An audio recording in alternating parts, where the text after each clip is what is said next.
From the Mapleview Animal Hospital studios, this is the WHTC Morning News with Gary Stevens and Beg McNichol on 99.7, 1450 WHTC and WHTC.com. Welcome back to the WHTC Morning News for this Thursday, May 14th. Thursday mornings, we have the opportunity to chat on a regular basis with U.S. House Representative Bill Huizenga, the Republican from Zeeland. He is on the other side of our Zoom connection this morning. Bill, good morning and welcome back to WHTC. Good morning. Good to be with you, Gary, and glad to be.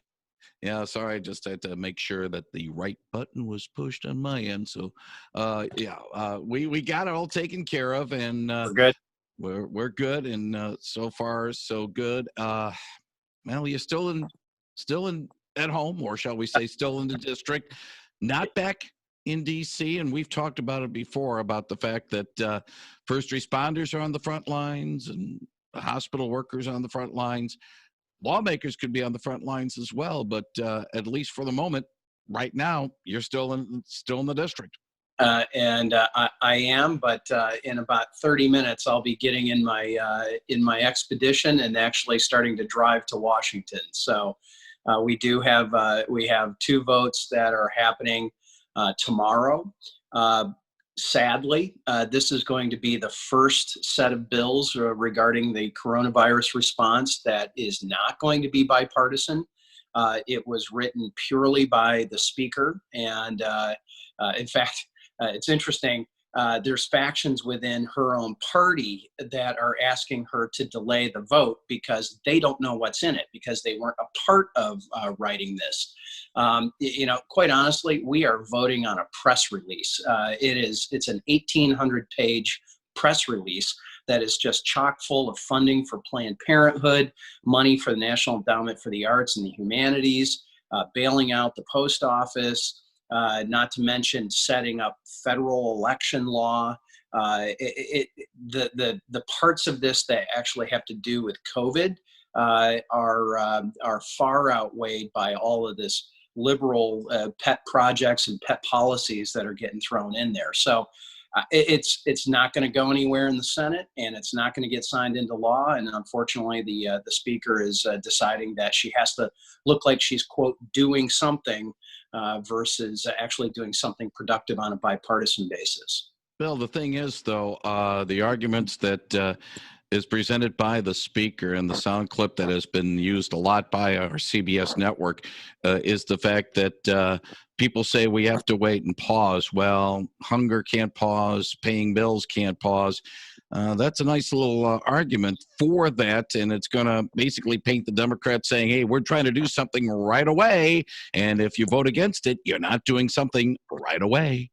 And that's a sound bite, because I've got a list actually right here of all of what we have done so far, and it goes back to our first bill that we voted on in March that started this, and we have put additional money into SNAP. We have put additional money into unemployment. So the Speaker's argument on this is false. It's really more about all of the other pet projects and pet policies that she and the far left have, look, if we are going to succeed in dealing with this, it has to be on a bipartisan basis. The fact that the Speaker did not include the Republican leadership at any level, at any time about the conversation of and developing this bill, much less letting it go through the legislative process of committees and amendments and those kinds of things, says a lot. We're talking with Zeeland Congressman Bill Huizenga on a Zoom connection. Bill, I put this question to Fred Upton a couple of days ago. I'm going to put it to you. We've been getting some mixed signals at times from the administration throughout this COVID-19 situation, leading many to believe of whether or not there's, a leadership vacuum or some inconsistencies, I think is a good way of putting it. And it does bring up a problem, I think, that especially for Republican lawmakers. You want to be able to say you're standing with the leader of the party, which is the president. And yet, if you don't stand with them, you get painted as a rhino. But if you do stand with them, those are going to be hurled against you on the other side. To me, it's a knife-edge situation that, frankly, Republican lawmakers right now, congressmen in the Senate and the House, frankly, can't win either way. Well, Gary. It's nothing new. There is a segment of the voting public that believes if you agree with Donald Trump on anything, including that this is Thursday, you are somehow a sellout to your country.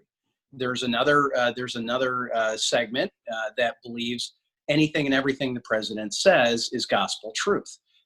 Most people don't believe those two extremes. And I, for one, my job is to go call those balls and strikes. And just because the president declares something doesn't mean I automatically agree with him, but it certainly doesn't mean I automatically must oppose him, which is stunning, because that's what many people are wanting to see. That's their litmus test of whether you are doing your job or whether you can be independent, is whether you oppose the president on every single item. And the simple fact is that he has gotten a tremendous amount done. When you look at where we were 3 months ago, 2.5 months ago, it's just stunning, this cliff that we've fallen off of. But that's not necessarily anybody's fault, whether it's the president, the governor, the local health officials. I mean, nobody was fully prepared for what this would look like. But you look at what had happened before. Our economy was in a place it hadn't been in decades in this modern era. Unemployment was at record lows in every single category. Well, now we're at the flip side of that. And I think that you look at the leadership that has been put forward by the president versus leadership that's been put forward, frankly, by our governor. Two very different models, and I'll go with the president on that one. Now, the thing is, though, some are saying that, well, the president says one thing and the coronavirus task force says something entirely different that refutes the president and makes it sound as if he doesn't know what he's talking about. And that has become maybe a concern to people about the fact that, can you believe what the president is saying? So, Gary, you can go through and pick out all of those specifics. And guess what? Anthony Fauci isn't going to get muzzled by anybody, because remember, not very long ago, that was the talking point. Anthony Fauci is going to get fired and he's going to get muzzled, and Deborah Birx can't actually speak her mind.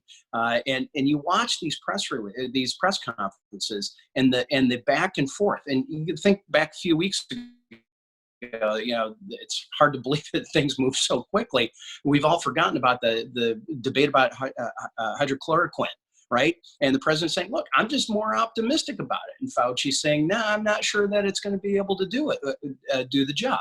So, I mean, those kinds of things, that give and take, that should be normal. It is normal.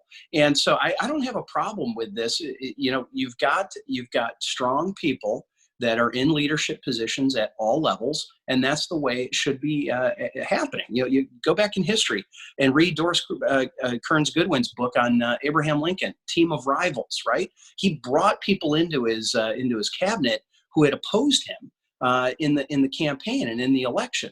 And that is the kind of actual leadership, is having people who disagree with you and dissent from you to be a part of the conversation. That's not what's happening in Lansing. When I'm talking to my friends in Lansing who are saying, you know what, the governor won't even talk to the Speaker of the House or the Senate Majority Leader. That's not leadership. So let's go have an active, robust conversation about this, but let's not be Pollyannish either.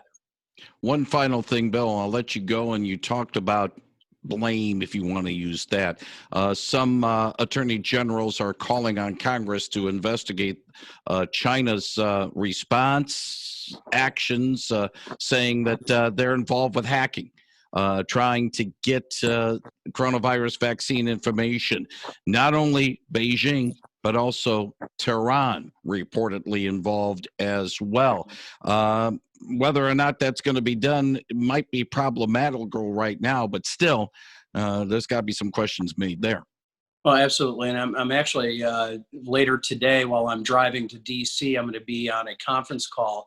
We have a China task force that is being brought together to investigate what all is going on.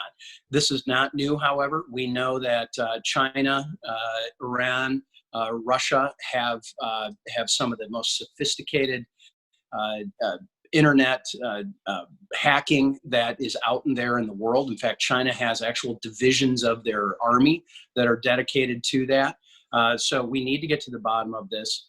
And at the end of the day, we need to use this time to re-examine our supply chain and our dependence on China for everything from our pharmaceuticals to the medical equipment that we use, and much less the PPE and the other things that are so common now and what we need. So I think you're going to absolutely see a day of reckoning coming with China, and as it should be. Zeeland Congressman Bill Huizenga joins us on a weekly basis to talk about things going on in Washington. He's on his way there in a few minutes, and we appreciate him spending some time with us this morning. Have a safe trip there and back, and if all goes well, Bill, we'll do this again next Thursday morning. Thank you, sir. Sounds great. Thanks, Gary. Talk to you soon. That is Zeeland Congressman Bill Huizenga on Real News Now, 99.7 and 1450 WHTC.